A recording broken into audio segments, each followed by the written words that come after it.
Et donc là, on passe à une vitesse supérieure du storytelling. On parle plus que de l'intrigue, de l'histoire, comment ça va se finir. Salut, c'est Tima sur True et aujourd'hui, je vais vous parler de la nouvelle série Netflix. Alors, si vous aimez les intrigues, vous aimez les braquages, les trucs policiers, vous allez aimer cette série. Donc, c'est quand même à la sauce de Casa del Papel, Squid Game, si vous aimez Stranger Things, je sais pas moi, mercredi. Netflix revient avec un nouveau concept. Et cette fois-ci, c'est pas l'histoire qui m'intéresse, parce que l'histoire, c'est une histoire du déjà vu, quoi. Un braquage qui se passe sur 25 ans et on voit comment ils planifient le braquage. Déjà vu, vous allez me dire.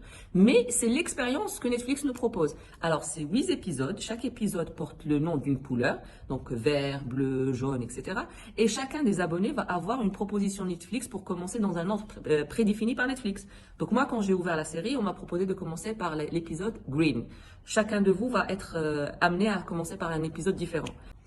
Et donc là, on passe à une vitesse supérieure du storytelling. On parle plus que de l'intrigue, de l'histoire, comment ça va se finir. Là, on va même commencer à discuter comment tu l'as regardé. Alors, cette série, elle s'appelle Kaléidoscope. Elle est sur Netflix et elle offre 5040 combinaisons pour voir la même histoire. Je trouve ça hyper intéressant, quoi. On va regarder tous la même série, mais chacun va la regarder dans un ordre différent et on va en parler. J'attends de finir et je veux pas spoiler et on peut faire mettre des commentaires ici sous cette vidéo pour dire est-ce que ça nous a plu et par quel épisode vous avez commencé. Et avant de partir, je laisse pour les plus classiques l'ordre chronologique proposé par Netflix. Pour ma part, je vais tenter l'aventure de l'aléatoire. Soyons fous!